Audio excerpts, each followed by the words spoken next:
ॐ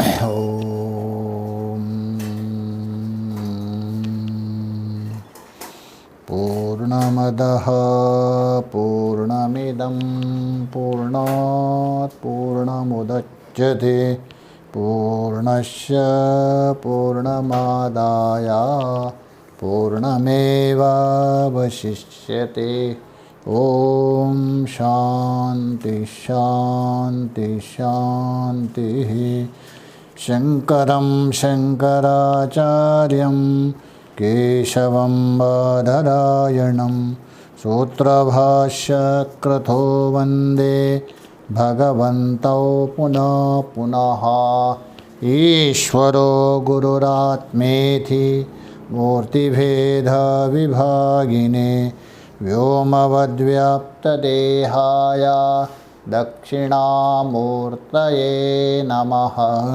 ओम शांति शांति शांति। हम लोग सर्व वेदांत सिद्धांत सार संग्रह को लेकर विचार कर रहे,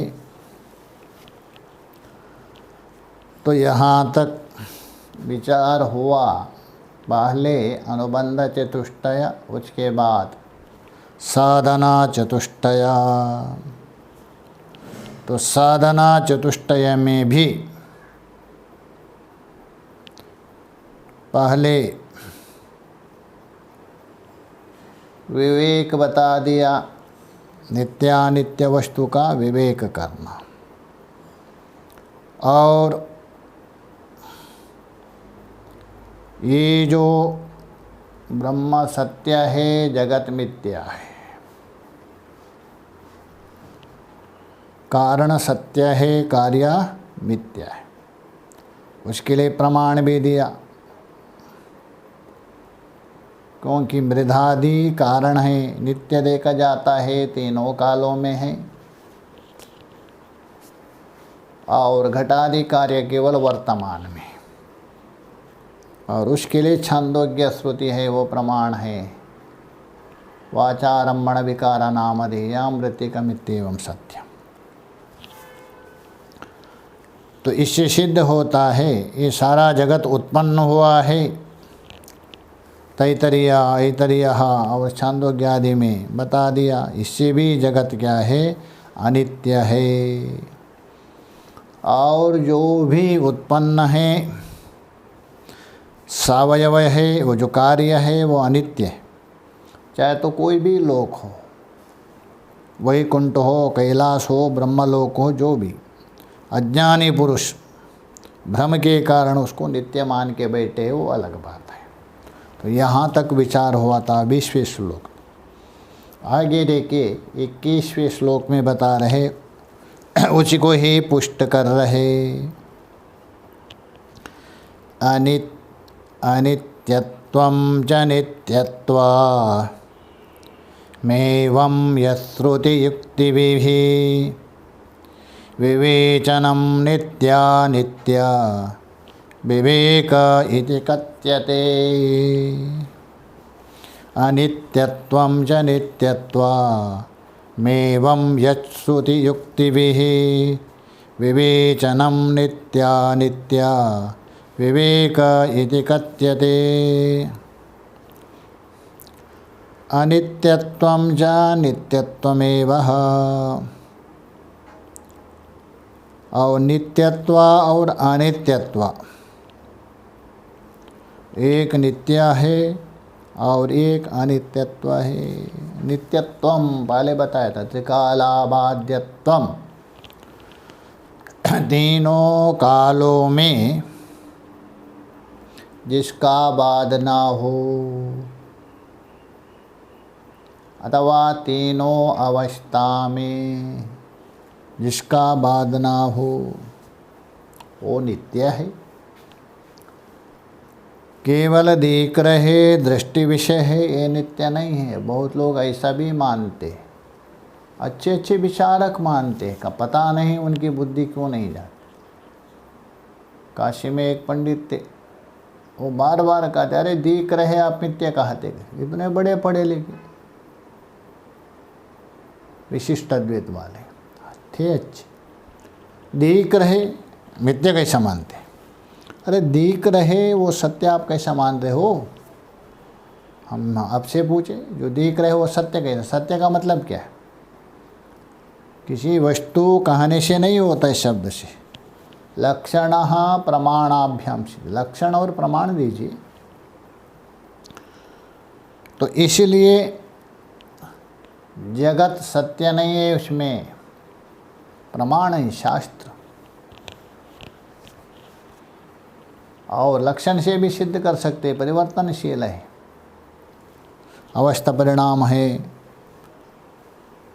और काल परिणाम, ये सब परिणाम होते रहते हैं, इसलिए सत्य नहीं होगा। इसलिए यहाँ बता रहे अनित्यत्वम, जो अनित्य है, जिसका बाद होता है, जिसका निवृत्त होता है, ये मिथ्या है वो। और नित्यत्वम, और जो नित्य है, कहने का मतलब जो भी दृश्य पदार्थ है अतः ज्ञान का विषय है, वो क्या है? अनित्य है। और जो दृष्टा है, अर्थात यहाँ दृष्टोर दृष्टेर विपरिलोपो न विद्यते, वो लेना स्वरूपात्मक ज्ञान दृष्टा का, अलुप्त चेतनात्मक ज्ञान वो नित्य है। ये बात यह श्रुति युक्ति भी विवेचनम, श्रुति और तदानुकूल तर्क सहायता से, एक तो श्रुति से और उसके अनुकूल तर्क से। देखिए श्रुति में भी स्पष्ट बता दिया, विवेक किया वहाँ, जैसा वहाँ बता दिया छांदोग्य में, तद यथा इह कर्मचितो लोकाक्षीयते, जिस प्रकार यहाँ कर्म से वृद्धि प्राप्त करने वाला, कर्म के द्वारा संपादित करने वाला, कर्म के द्वारा ही आगे बढ़ने वाला ये लोक है, कर्म लोक नष्ट होता है, देखा जाता है। दूसरा क्यों, शरीर को थोड़ा देख लीजिए आप, क्यों विचार नहीं आता है? क्या शरीर आपका बचपन में था वो अभी है? अभी है, वो आगे रहेगा नहीं, परिवर्तन हो रहे ना, क्षीण हो रहे ना, षड भाव विकार आ रहे उसमें। तो इसलिए यथा इह कर्मचितो लोक क्षीयते एवमेव, इसी प्रकार अमूत्रा, अमूत्र बोल दो परलोक, चाहे तो कोई भी हो, कौन सा भी, स्वर्ग मात्र नहीं, कोई भी, ब्रह्मलोक पर्यंत, क्योंकि ब्रह्म का भी आयु, ब्रह्म की भी आयु समाप्त मानी जाती है 100 साल के बाद। एवमेव अमूत्र पुण्यजितो लोका, आपने जितना भी बड़ा पुण्य किया हो वो लोक भी क्षीयते, नष्ट होता है, सोचे स्पष्ट बता रहे देखिए, और नाशवान है। और देखिए परीक्षा लोकान कर्मचितान ब्राह्मणों निर्वेदमायन, तो परीक्षा लोकान कर्मचितान, एक कर्म से वृद्धि होने वाले लोगों को विचार करो, विवेक करो, और आप वैराग्य को प्राप्त करो। मुंडक में बता दिया, कट में भी देखे, नचिकेता यमराज ने प्रलोभन दे दिया। तीसरा जो प्रश्न का उत्तर देते समय, अतः उत्तर देने से पहले उसको प्रलोभन दे दिया, एयम प्रेत्ये विचिकित्सा, ये प्रश्न किया था। यमराज ने परीक्षा किया ये विद्या का अधिकारी है या नहीं, पहले प्रलोभन दे दिया। तो प्रलोभन के उत्तर में नचिकेता बता रहे, शोभावो मर्त्यस्य यदन्तकः एतत्सर्वे इंद्रियाणाम जरयन्ति तेजा अपि सर्वं जीवितम अल्पमेवाः। अरे हे यमराज, हे अंतक, ये जो कल रहेगा ये नहीं रहेगा, विश्वास नहीं। सारे इंद्रिय है, कितना भी तेज क्यों ना हो, एक दिन उनका सामर्थ्य क्षीण हो जाता है। और भी सर्वे जीवितम, जितना भी आप जीवन दे दो अंतिम में अल्प मात्रा है। इसलिए श्रुति भी स्वयं बोल रहे, अर्थात नचिकेत के द्वारा कहा रही अनित्य है। और वहीं देखिए कट में दूरमेता विपरीतः विसूचि अविद्या या च विद्या, यह अविद्या और विद्या है, दोनों में बहुत अंतर है। दोनों का अधिकारी भिन्न है, दोनों का फल भी भिन्न है। एक नाशवान है, एक अंधकार में ले जाने वाला, एक प्रकाश स्वरूप है। इस प्रकार श्रुतियों के द्वारा और युक्तियों से वहाँ भी देखिए आदित्यस्य गता गता आहरहार संक्षीयते जीविता, भद्रेहरि बोल रहे। इसलिए यहाँ भी बता रहे श्रुति और तदनुकूल तर्क, श्रुति के अनुकूल तर्क, क्योंकि यदि दृश्य पदार्थ जो भी दृश्य है नित्य होता तो उसमें परिवर्तन नहीं होना चाहिए। शरीर आदि नित्य होता तो परिवर्तन नहीं होना चाहिए, किंतु परिवर्तन हो रहे, जीर्ण शीर्ण हो रहा है, इसलिए नित्य नहीं है। किंतु शरीर के अंदर आप देखने वाला बचपन में थे वही अभी भी है, बुढ़ापे में भी है, परिवर्तन नहीं। इसलिए युक्ति तर्क, श्रुति और तदानुकूल तर्क की सहायता से नित्यत्व और अनित्यत्व विषय को जो विचार किया है, इसी का नाम है नित्यानित्य वस्तु विवेक। ये बता रहे नित्यानित्य विवेक इति उच्यते। अपने बुद्धि से नहीं, श्रुति और उपलक्षण स्मृति,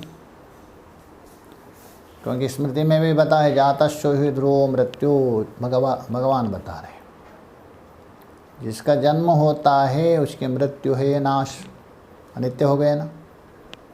न जायते म्रियते वा, आत्मा कैसा है, उसका जन्म और मृत्यु नहीं है, नित्य हो गया, स्पष्ट बता रहे। अविनाशी तद्विद्धि, उसको अविनाशी मानो।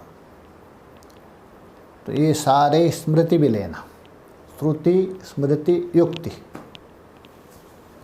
इनके द्वारा, इनके माध्यम से, इनके सहायता से नित्यत्व और अनित्यत्व विषय जो विचार किए जाते हैं, केवल तर्क भी नहीं, केवल श्रुति भी नहीं, स्मृति सम्मत, तो स्मृति भी हो श्रुति भी हो, तदनुकूल स्मृति तदनुकूल तर्क के सहायता से जो विचार किया जाता है, जो चिंतन किया जाता है, क्या नित्यानित्य विवेक, उसी का नाम है नित्यानित्य वस्तु विवेक, ऐसा कहा जाता है शास्त्र में और विद्वान पुरुष कहते हैं।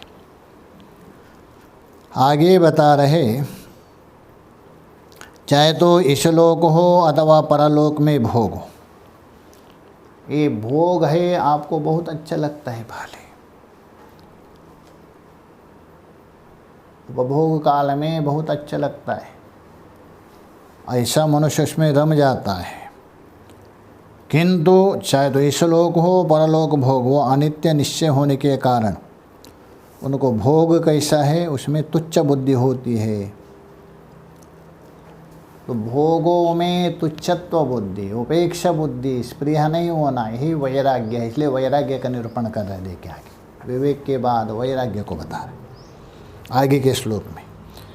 ऐहिकामुष्मिकार्तेषु हि नित्यत्वेन निश्चयात् नैष्प्रियं तुच्छ बुद्ध्यायत् तद्वैराग्यमितीर्यते। ऐहिकामुष्मिकार्तेषु हि नित्यत्वेन निश्चयात् नैष्प्रियं तुच्छ बुद्ध्यायत् तद्वैराग्यमितीर्यते। इह भव इति ऐहिका, इस लोक में, चाहे तो इस लोक में, अर्थेषु वहाँ लेना, इस लोक का अर्थ, अर्थ का मतलब है यहाँ पदार्थ लेना। एक तो शब्द का अर्थ होता है वाच्यवाचक, वाचक होता है शब्द, और उसी के द्वारा आपको बोध होता है वाच्य, उसी का नाम है अर्थ। इसलिए यहाँ रूप कहा दिया, ये शब्द हो गया। और रूप का अर्थ है नीला पीला, आपको देख रहे हैं, आकर्षित कर रहे हैं, वो रूप। तो इसलिए यहाँ अर्थेषु मतलब विशेषु वहाँ लेना। कौन से?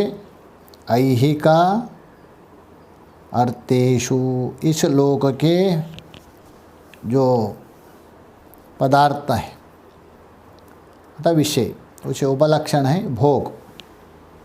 ऐहिका अर्थेषु, इस लोक के वस्तुओं से मिलने वाला भोगेषु, ये अर्थ हो गया। और आमुष्मिका अर्थेषु, आमुष्म बोल तो परलोक में, परलोक में उपलब्ध जो अर्थ है पदार्थ, उनसे मिलने वाले भोग में, दोनों भोग हो गया। तो अर्थ हो गया इस लोक में विषयों से मिलने वाला भोग में, और परलोक में प्राप्त होने वाले जो विषयों के भोग में, ये हो गया ऐहिका आमुष्मिकार्थेषु, ये अर्थ हो गया। अर्थेषु दोनों के साथ जो होते बहुवचन है, उनमें किन किन में?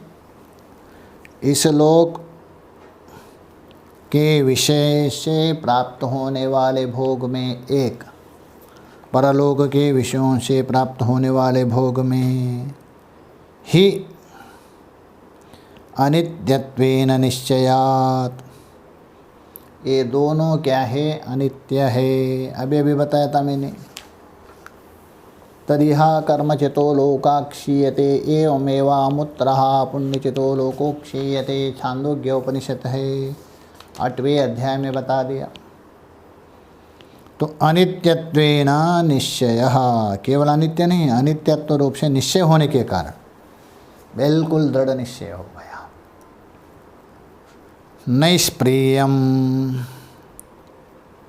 तुच्छ बुद्धिया, अच्छा ये निश्चय हो गया अनित्य करके, उसके बाद ये भोग में तुच्छ बुद्धि हो गई, अर्थात इसमें कोई तथ्य नहीं है, यथार्थ नहीं है, हानि पहुंचाने वाले है, तुच्छ बुद्धि हो गई।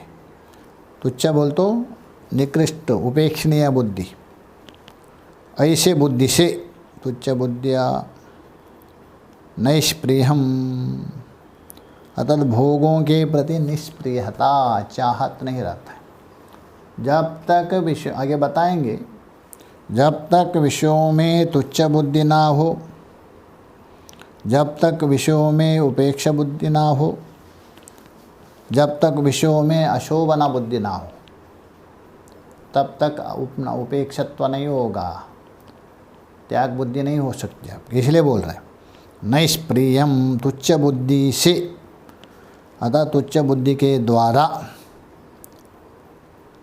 उन भोगों में, चाहे तो इस लोक का हो अथवा परलोक का भोगों में, इन भोगों में, तो नैष्प्रियम निष्प्रियता, स्प्रिय का मतलब चाहत, लगाव,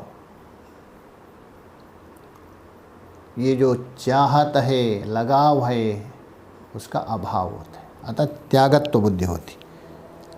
इसी का नाम है यत नैष्प्रियम तद वैराग्यमितीर्यते, वही वैराग्य है। मतलब विषयों के प्रति निष्प्रियता, उपेक्षता और अनपेक्षता होना, यही बुद्धि क्या है?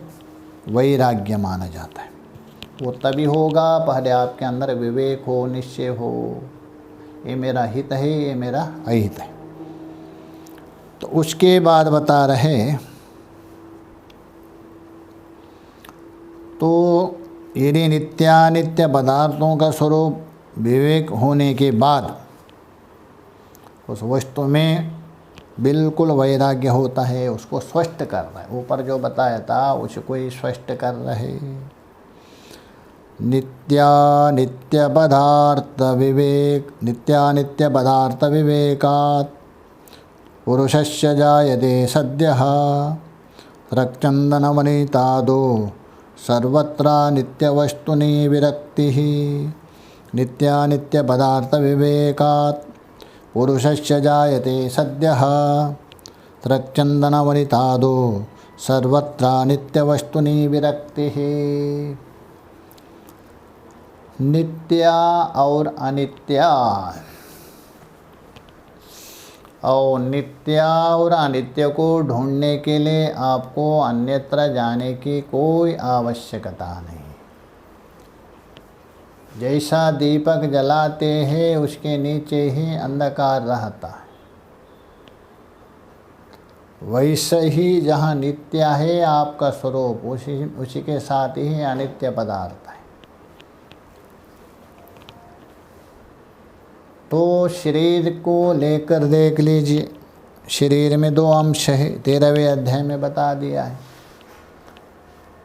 क्षेत्रज्ञ और क्षेत्र, उसी को है दृक् और दृष्टा, एक दृश्य और एक दृष्टा। तो ये सारे पदार्थ जहाँ भी ज्ञान के विषय बन रहे,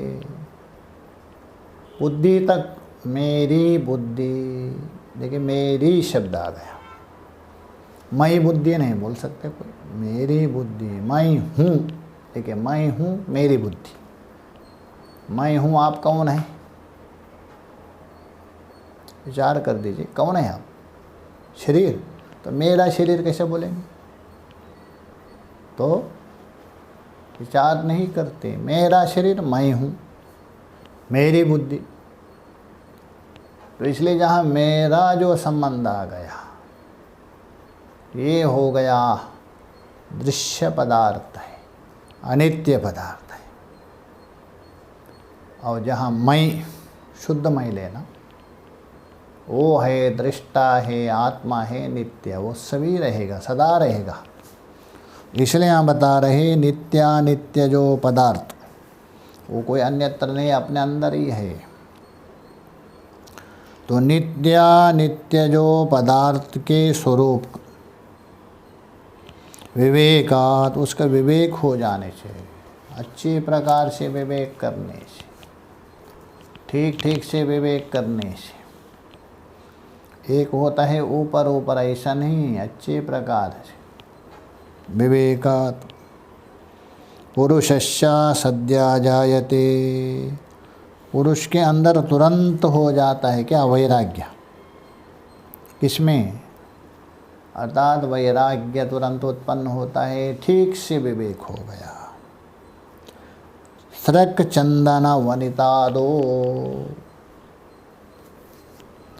सृक् चंदना वनितादो, ये उपलक्षण मात्र है, इतना ही नहीं, माला है, अत्यंत सुगंध इत्र आदि, चंदन आदि है। वनिता बोल तो पत्नी, पुत्र, अपना परिवार, मकान आदि में सब, गीता में है ना, अशक्ति अनविश्वंगा पुत्रधारक ग्रहादिषु, 13वें अध्याय में बता दिया। तो इसलिए यहाँ सृक् चंदन वनितादि में सर्वत्र अनित्य वस्तुनि विरक्ति, ये सब अनित्य पदार्थ है, इनमें वैरस्य उत्पन्न होता है। जैसा लोक में भी देख लीजिए आप, विवेक नहीं हुआ तब तक ठीक है, विवेक यदि हो गया उसमें आपको स्वयं वैरस्य उत्पन्न होता है। छोटा सा नन्हा सा बालक को लीजिए, अभी छोटा है, मूत्र भी करता है, उसमें ठप ठप मारते रहता है, वो कभी शौच में भी करता है, क्योंकि विवेक नहीं है, ये घृणास्पद पदार्थ है, ये त्याज्य है, उनकी बुद्धि नहीं रहती। अथवा अग्नि हो, उसको पकड़ने जाता है, वो सांप हो, उसको भी पकड़ने जाता है, क्योंकि विवेक बुद्धि नहीं है, क्योंकि वो सांप मुझे काटेगा अथवा कुछ करेगा, अग्नि मुझे जलाएगी करके कोई नहीं, क्योंकि विवेक नहीं उसके अंदर। जैसा जैसा बड़ा हो जाता है, विकसित हो जाता है, वही सब उसके अंदर विवेक आने लगे। थोड़ा सा गंदा लगे तो चिल्लाने लगता है। तो माता जी आके उसको स्नान करवाती। पहले जिसमें लतपत होकर हाथ से थपथप आ रहा था, वही थोड़ा लगने से क्यों होता है, चिल्ला रहे क्यों, जैसा जैसा भी विकास। और पहले अग्नि पकड़ने जा रहा था, अभी सामने है तो भागने लगता है। पहले स्वयं पकड़ने जा रहा था, अभी आप जलाएंगे करके। हमारे पास एक आते थे, उनका लड़का बहुत चिल्लाएंगे तो उसके पिताजी कहते अभी आपको लगाएंगे भी। चुप बैठ जाता, डरता था, डराने के लिए। तो कहने का मतलब पहले जिसको पकड़ने जा रहा था वही आगे से पलायन कर रहे बालक।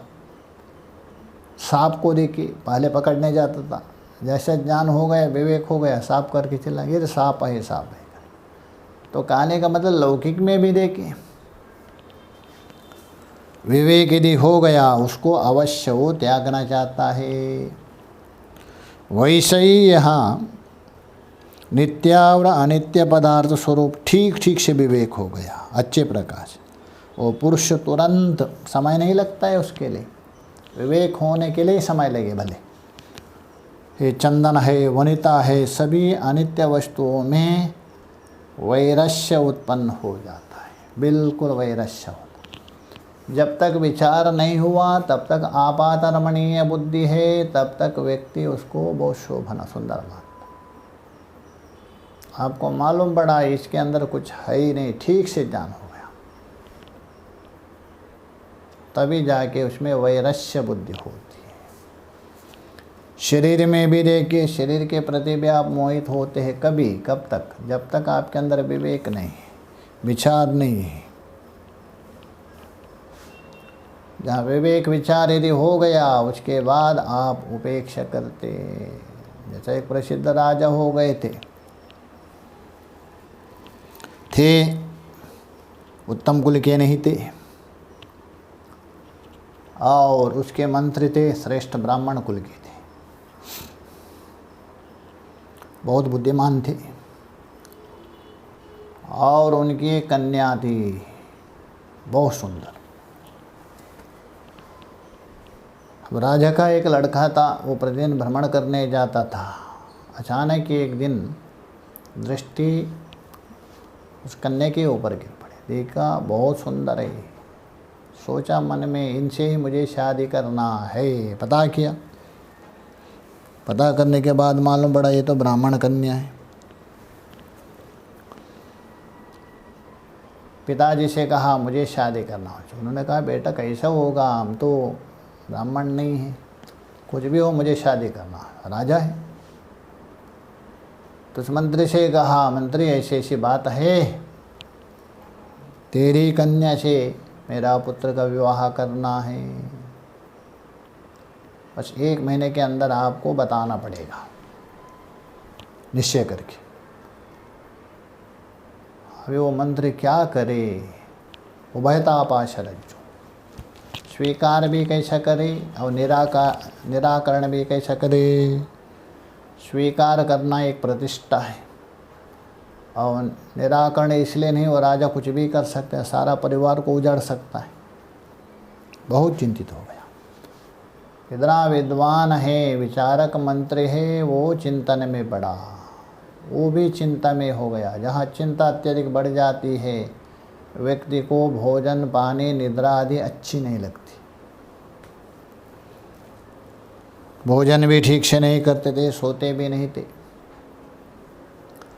लड़की ने उसके ऊपर नज़र रखी, पिता के ऊपर। पिताजी बहुत दिन से ढीले क्यों हैं, ठीक से खाते भी नहीं, बोलते भी नहीं हैं, सोते भी नहीं, नज़र रखने लग गई। तो उन्होंने कहा दिया था राजा ने 1 महीने के अंदर निर्णय बताना है। अभी कुछ ही दिन बाकी थे, क्या करे, कैसा बतावे।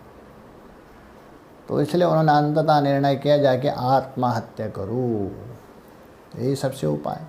किंतु ये शोभा नहीं है, किंतु मनुष्य के अंदर विचार नहीं आता है। इतना बड़ा मंत्र है, उन्होंने सोचा।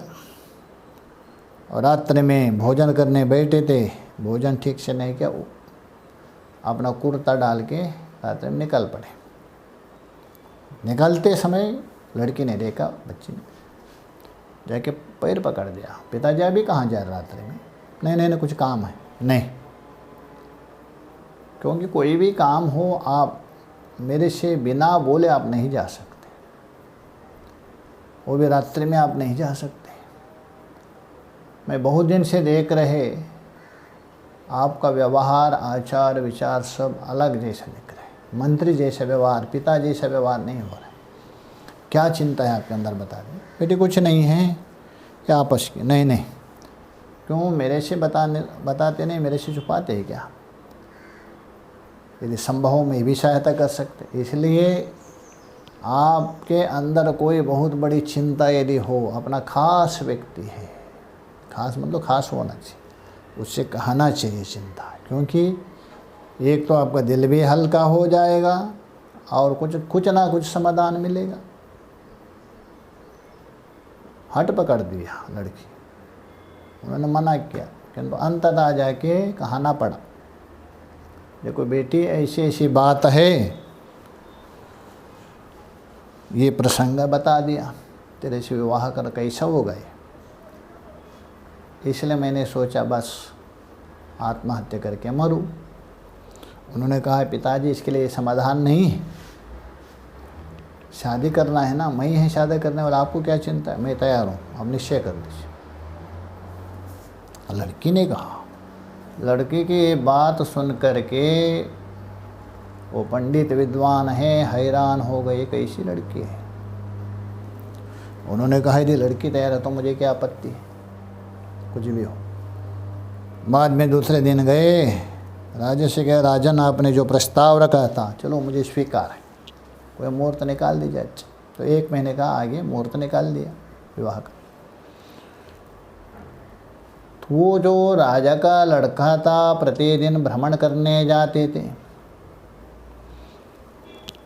जिस रास्ते में जाते थे, वो जो मंत्री की लड़की थी, उन्होंने क्या किया, कोई ऐसा दवा लिया दस्त का भयंकर, जुलाब की दवा, और अपना सखियों से कहा दिया, सेवकों से, जो भी मुझे दस्त होगा, मैं उठ नहीं सकती इतनी, तो घड़े में भर के रख दिया बरताने में। जैसे ही दस्त होने शुरू लगा, ऐसा भयंकर, सुबह लिया था, भयंकर दस्त होने लगा। आप जानते दस्त होने से अधिक क्या होगा, क्या स्थिति करके, तो घड़े में भर के रख दिया उधर छोटे छोटे। उसके बाद कहने का क्या है, मक्खी ढोई ढोई ढोई चारों तरफ छोड़ने, बदबू। सायंकाल हो गया, वो राजा का लड़का है भ्रमण करने जा रहा था, वहाँ से गंदा आने लग गया, तो दूर से जा रहा था नाक सुकुड़ करके ऐसा। उतने में वो लड़की ने देखा राजकुमार जा रहे हैं यहाँ से, आवाज़ दे नहीं सकते, शरीर में सामर्थ्य नहीं है, सामर्थ्य थी उस मल में निकल गई आपकी। दूर से संकेत किया, ऐसा बुला दिया, नहीं यार बार बार बुला दिया, तभी पहुंच गए, नाक में है, ये लड़की को बुला रहे क्यों करके। आसपास में 4-5 लड़कियां खड़ी, तो बोले देवी तो कौन हो। उन्होंने कहा तेरे से जो शादी होने वाली है ना आगे, वही में पत्नी, उतने भावी पत्नी।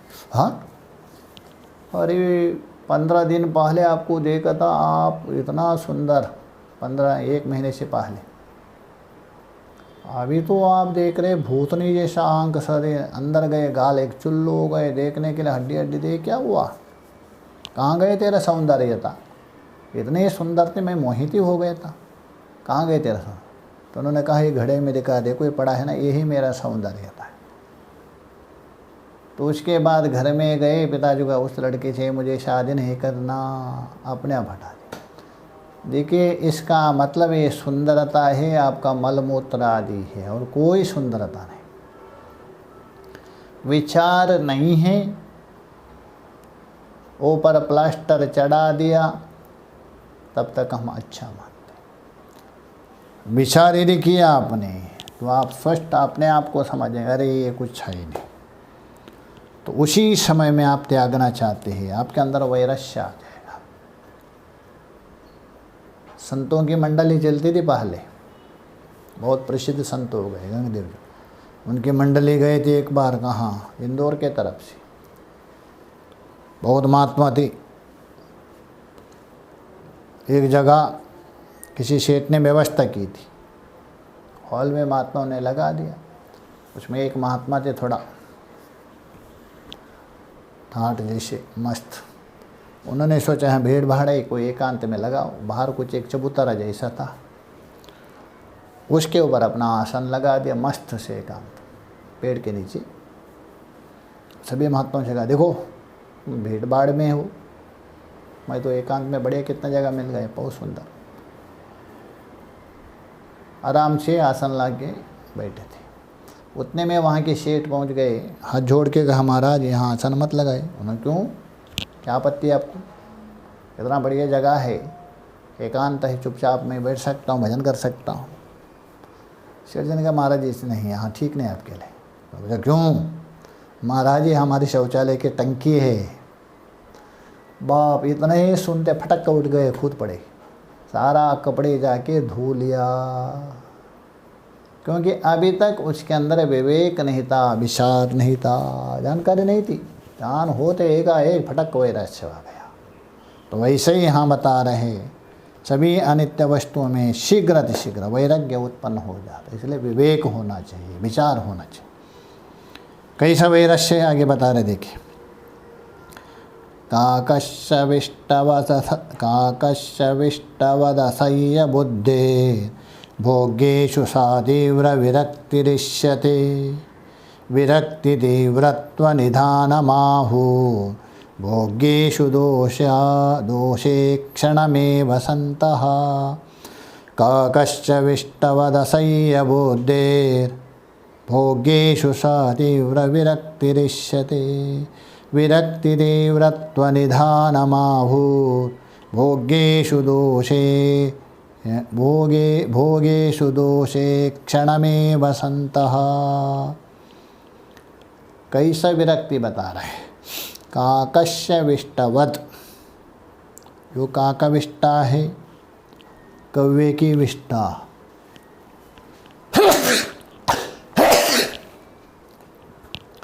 तो यहाँ काकाविष्ट क्यों प्रयोग किया? अपरोक्षानुभूति में वहाँ भी भगवान भाष्यकार ने काकाविष्ट प्रयोग किया, यहाँ भी क्यों बार बार काकाविष्ट ही क्यों प्रयोग कर रहे? तो इसका विचार विद्यारण्य स्वामी जी ने अपरोक्ष अनुभूति की टीका में स्पष्ट किया है। गर्दभाविष्ट क्यों नहीं कहा, काकाविष्ट ही क्यों कहा? कौवे की विष्टा क्यों है, गधे की है अथवा अन्य कुछ नहीं बताया। तो वहाँ विद्यारण्य स्वामी जी बता रहे गधे की विष्टा भी किसी न किसी कारण से किसी रोग के लिए जरूरत पड़ भी सकती, किंतु काका विष्टा किसी काम की नहीं है, इसलिए वहाँ बिल्कुल उसकी उपयोगिता नहीं है, इसके लिए वहाँ काकाविष्ट का दृष्टांत है। तो इसलिए बोल रहे जो कौवा है काकाविष्ट के समान, उसकी विष्ट के समान, काकाविष्टवद असह्य बुद्धि भोग्येषु, भोग्य पदार्थ में असह्य बुद्धि मतलब अति घृण्य बुद्धि। कौवे के विष्टा में अत्यंत घृण्य बुद्धि हो जाए, कौवा ही घृणास्पद है तो उसके शौच में और भी वैसा ही काकस्य विष्टवद असह्य बुद्धि, असह्य बोलती सहन नहीं कर सकते, अतिघृण्य किसमें, भोग्येषु, भोग्य पदार्थों में कौवे की विष्ट के समान अत्यंत घृणास्पद बुद्धि, सा तीव्र विरक्तिरुच्यते, यही तीव्र वैराग्य कहा।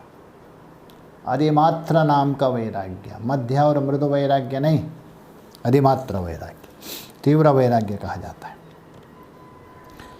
विरक्ति तीव्रत्वा निधनम आहुर्भोग्येषु दोष ईक्षणमेव संता।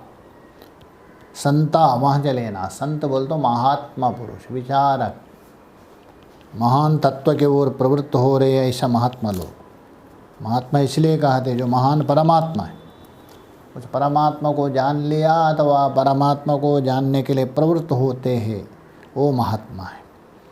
ऐसे जो महात्मा लोग विचारक, वो कहते हैं, क्या कहते हैं, भोग्य पदार्थेषु, भोग्य पदार्थ में शोभना बुद्धि है, रमणीय बुद्धि है, उसमें दोष दर्शन ही, दोष एक क्षणमेवा, दोष का दर्शन ही तीव्र वैराग्य विरक्ति तीव्रत्व निदानम कारण है। अर्थात तीव्र वैराग्य के प्रति हेतु है, कारण है। तो कहने का मतलब है जो भोग्य पदार्थ है उसमें विचार पूर्वक दोष दर्शन है, वही तीव्र वैराग्य का कारण है। ऐसा कौन कहते हैं? संता, महात्मा पुरुष। और स्मृति में देखे गीता में भी जन्म मृत्यु जरा व्याधि दुख दोषानुदर्शनम, 13वें अध्याय के 9वें श्लोक में बता दिया। जन्म है, मृत्यु है, जरा है, व्याधि है, इसमें दुख दोष का खोजना, दुख देखना, तभी उसको वैराग्य हो जाता है। तो इस प्रकार तीव्र वैराग्य के प्रति हेतु बता दिया। और अन्यत्र भी बता दिया है, विषयेषु दोष दर्शनम, विषयों में दोष देखना ही वैराग्य का प्रथम शील है। यहाँ विषयों में दोष दृष्टि हो गई, उस वस्तु से नफरत अपने आप हो जाएगी। दोष देखना इसलिए है दूसरे को निंदा उपेक्षा गिराने के लिए नहीं, दोष देखना इसलिए है अपने को बचने के लिए, उससे हटने के लिए दोष देखा जाता है। ये स्वभावता है, उसी को ये बता रहे थे कि आगे स्पष्ट करना है। 25वें श्लोक में प्रदर्श्यते वस्तुनि यत्र दोषा न तत्र पुंसोऽस्ति पुनः प्रवृत्ति अंतर्महारोगवतीं विजानन् को नामवेश्यामपि रूपिणीं व्रजेत्। प्रदर्श्यते वस्तुनि यत्र दोषा न तत्र पुंसोऽस्ति पुनः प्रवृत्ति अंतर्महारोगवतीं विजानन् को नाम वेश्यामपि रूपिणीं व्रजेत्।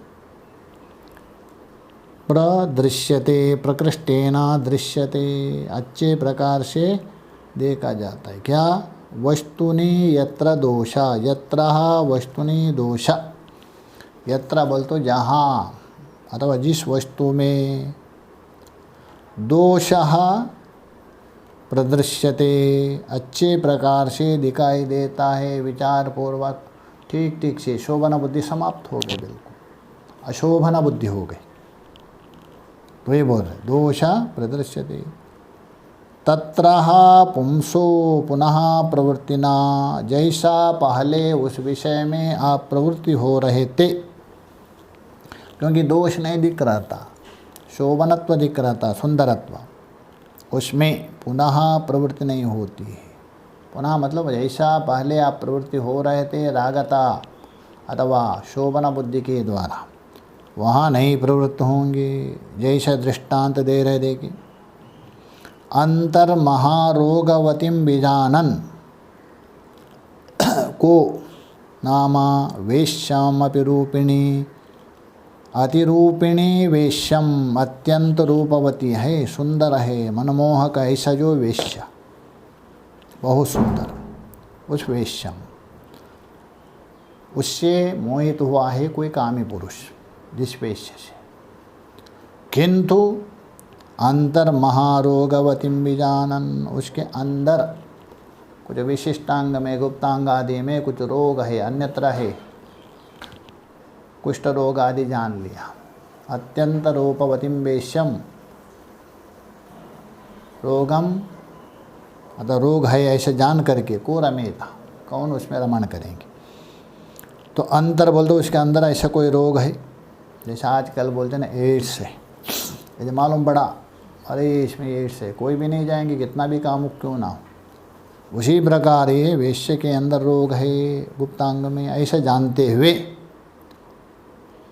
को व्रजेत, को व्रजेत बोल तो उसके साथ जाकर कौन रमण करेंगे, कोई भी नहीं करेंगे। कितना भी कामुक व्यक्ति क्यों ना हो उसके साथ संबंध नहीं कर सकता, क्यों? दोष देखा, तो दोष जहाँ देखा तो वहाँ व्यक्ति प्रवृत्त नहीं होता है। इसलिए विद्यारण्य स्वामी जी ने भी वहाँ बताया, तृप्ति दीप में बता दिया, आपात रमणेशु भोगिश्चैवं विचारवान। आपात रमणीय जो भोग पदार्थ है उसका विचार करो, तभी आपको दोष दिखेगा। और विचार करते करते जिस शरीर को आप सर्व सुंदर मानते, सर्वांग सुंदर ही मानते, विश्वरूपिणी क्या है बोलते आजकल, विश्व सुंदर ये बोलते हैं ना, वहाँ स्पष्ट सिद्ध होता है। वहाँ बता दिया है, मांस पांचालिकायास्तु यंत्र लोले अंग पंजरे। मांस का पिंजड़ा है, उससे बनाया हुआ अंग प्रत्यंगों से बनाया हुआ एक यंत्र है, भगवान ने उसमें प्राण संचरण किया। प्राण यदि जाने के बाद कहाँ गए आपका सुंदरता, कोई है ही नहीं। ये विषयों में जहाँ दोष आ गया आप अपने आप निवृत्त होते। वहाँ और एक दृष्टांत दिया विद्यारण्य स्वामी, क्षुधाया पीड्यमानोपि न विषम हत्तु विच्यति। अत्यंत भूखा व्यक्ति है, 2 दिन से भोजन नहीं मिल रहा है, सोच रहे मुझे कोई ला के भोजन दे, मैं थोड़ा खाएंगे और संतुष्ट हो जाऊँ। उतने में मृष्टान्न पहुँच गया उनके सामने थाली में कोई ला के, इतना प्रसन्न हो गया, इतना प्रसन्न हो गया, अरे आज तो बहुत बड़ा मृष्टान्न मिल गया। खाने के लिए संलग्न हो गया, तैयार हो गया, तो विष संपृक्त है ऐसा मालूम पड़ा। किसी ने कहा मत खाओ, उसमें विष डाला है। क्या कोई खाएंगे? नहीं खा सकते। इतना भूखा व्यक्ति भूख से तड़प रहे, किंतु विष है ये बात सुनते हुए भोजन में प्रवृत्त नहीं। क्यों? दोष दृष्टि। तो विषय में दोष दृष्टि यदि हो गई थी, उसी समय में उसके अंदर वैराग्य हो जाता है। इसलिए विषयों में दोष दृष्टि होनी चाहिए वैराग्य के लिए, तभी पूर्ण वैराग्य होता है। तीव्र वैराग्य है, अधिमात्र वैराग्य, वही आपको मुक्ति का कारण बनता है। ये संकेत दिया। इसलिए आप यदि अपना स्वरूप को जानना चाहते हो, वैराग्य के बिना संभव नहीं है। ये संकेत कर रहे हैं। आगे के विचार आगे। ओम पूर्णमदः पूर्णमिदं पूर्णात् पूर्णमुदच्यते पूर्णस्य पूर्णमादाय पूर्णमेवावशिष्यते। ओम शांति शांति शांति। शंकरं शंकराचार्यं केशवं बादरायणं सूत्रभाष्यकृतो वन्दे भगवन्तो पुनः पुनः। ईश्वरो गुरुरात्मेति मूर्तिभेदाविभागिने व्योमवद्व्याप्तदेहाय दक्षिणामूर्तये नमः। ओम शांति शांति शांति।